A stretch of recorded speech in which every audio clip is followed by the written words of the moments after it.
All right, if you want to apply to SUNY Cobleskill, this is what you need to know about what they're expecting from their applicants.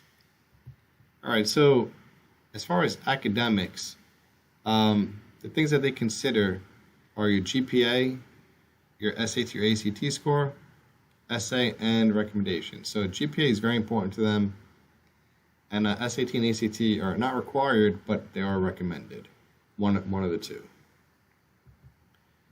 Then when it comes to non-academic stuff, the only thing that they're going to consider is an interview. So extracurriculars, volunteer work, stuff like that is not considered. When we look at the SAT scores, we can see that about 3% of the students scored between a 700 and 800 in reading and writing, about 19% between a 600 and 700, and about half of them between 500 and 600. Now that doesn't add to 100%. So that means that there are students who scored below a 500 in reading and writing.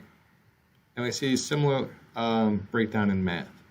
So about 2% score between a 700 and 800 in math, about 19% between 600 and 700, and 48% between 500 and 600, and there's a percentage of students who scored below 500.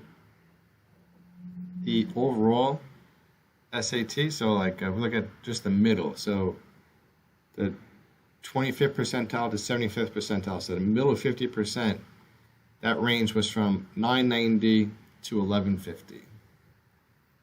So that's about an average SAT score. Then we look at GPAs. About 7% of the students who were accepted had a 4.0 or higher. 15% had between 3.75 and 3.99. And you kind of see is there's breakdown, or a pretty even breakdown all the way through down to 2.0 to 2.49. So it's not the most difficult school to get into. In fact, it has about an 87% acceptance rate. So if you want to apply to SUNY Cobleskill, if you have a decent application and scores, you have a good chance of getting in. So an average SAT score and an average GPA, you should be able to get in to a very good school. All right, so hopefully you appreciated this video and got something out of it.